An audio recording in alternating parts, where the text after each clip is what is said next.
তৃতীয় নম্বর লেনদেনে বলা হয়েছে যে ধারে 5,000 টাকা মূল্যের অফিস সাপ্লাইজ ক্রয় করা হয়েছে। তাহলে 5,000 টাকা দিয়ে ধারে অফিস সাপ্লাইজ। অফিস সাপ্লাইজ কি? অফিস সাপ্লাইজ বলতে বোঝায় যেমন অফিসের সরঞ্জামাদি, এখানে হতে পারে স্টেপলার বা হচ্ছে ফাইলপত্র, তারপর হচ্ছে কাগজপত্র, হ্যাঁ, অফিস সাপ্লাইজ যেগুলো লাগে অফিসে ব্যবহারের জন্য। তাহলে ব্যবসা প্রতিষ্ঠানে অফিস সাপ্লাইজ কিনা হয়েছে কত টাকা? 5,000 টাকা। তাহলে 5,000 টাকাতে যখনই আমরা কিনেছি, এটা কি ধারে না নগদে? ধারে। তাহলে আমাদের এই জিনিসটা ইম্পর্টেন্ট, ধারে না নগদে আমাদের দেখে নিতে হবে। তাহলে ধারে কিনেছি, তাহলে ধারে কিনলেই আমাদের কি হয় আমরা জানি, পাওনাদার তৈরি হয়, মানে আমাদের কাছে টাকা পাবে। তাহলে ধারে কিনলেই পাওনাদার তৈরি হয়, এবং পাওনাদার একটা কি? দায়। কারণ আমাকে তাকে টাকাটা কোনো না কোনো দিন পরিশোধ করতে হবে। ব্যবসার জন্য এটা কি? দায়। আমি তার কাছ থেকে ধারে অফিস সরঞ্জাম থেকে কিনেছি, তাকে টাকাটা দিতে হবে কোনো না কোনো দিন। আমার কাছে ব্যবসার জন্য কি? দায়। তাহলে আমরা কিন্তু দায়ের একটা কলাম পেয়ে গেলাম, একটা দায় পেয়ে গেলাম, সেটা কি? পাওনাদার। তাহলে আমরা এখানে একটা ঘর আঁকিয়ে ফেলি এবং আমরা নাম দিয়ে দিই কি? পাওনাদার। সংক্ষেপে পাও দিয়ে বিষয় দিয়ে দিলাম।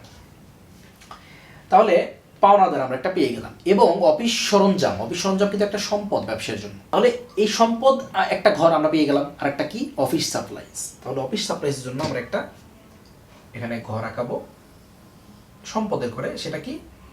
অফিস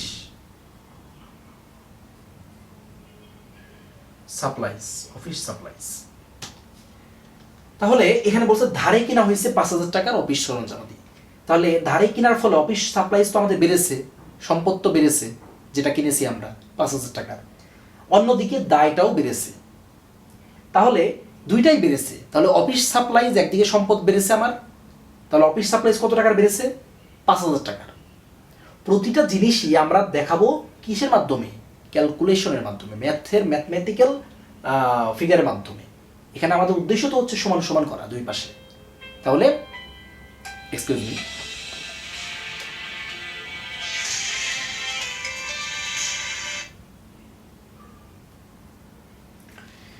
তাহলে আমাদের উদ্দেশ্য হচ্ছে দুই পাশে সমান করা, এবং আমরা সেটা কি? ম্যাথমেটিক্যাল ফিগারের মাধ্যমে দেখাবো। তাহলে অফিস সাপ্লাইজ বেড়েছে, কি বেড়েছে সেটা আমার দেখার বিষয় নয়। আমার দেখার বিষয় হচ্ছে ম্যাথমেটিক্যাল ফিগার, টাকার অঙ্কটা। তাহলে অফিস সাপ্লাইজ বেড়েছে কত টাকা? 5,000 টাকা। তাহলে অফিস সাপ্লাইজের ঘরে আমরা কি লিখবো? 5,000 টাকা লিখে ফেলবো। সরি, এটা তো লেনদেন 3 নম্বর লেনদেন, অর্থাৎ অন্য ডেটের।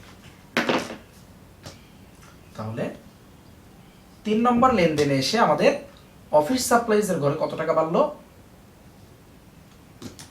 অফিস সাপ্লাইজের ঘরে আমাদের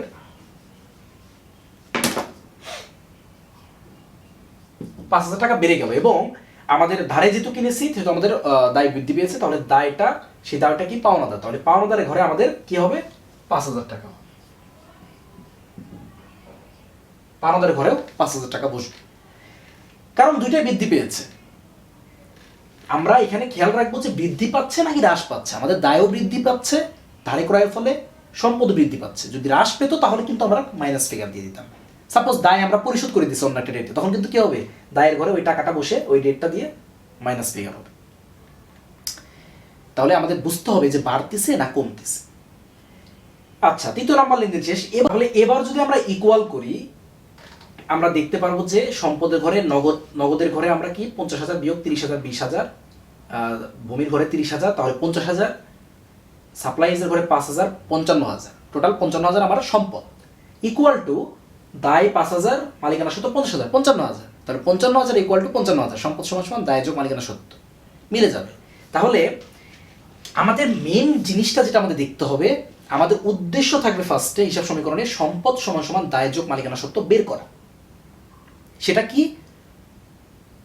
ম্যাথমেটিক্যাল ফিগারে, অর্থাৎ আমাদের অঙ্কের ফিগারে দেখাতে হবে সমান সমানটা, নট সম্পদ কি আছে না আছে। অনেকেই যেটা করে যে ম্যাথ করার সময় এই মাথাটা এই জন্য গুলিয়ে যায় যে সম্পদ বাড়তেছে, কি সম্পদ বাড়তেছে, কোন সম্পদটা, না আমাদের দেখার বিষয় না। আমাদের টাকাটা হচ্ছে মেন। আমাদের অফিস সাপ্লাইজ বেড়েছে 5,000 টাকা। অফিস সাপ্লাইজ একটা সম্পদ বেড়েছে কত টাকা? 5,000 টাকা। আমরা অফিস সাপ্লাইজের সম্পদের ঘরে 5,000 টাকা বসালাম। দায় বেড়েছে পাওনাদার 5,000 টাকা বসালাম। সিম্পল।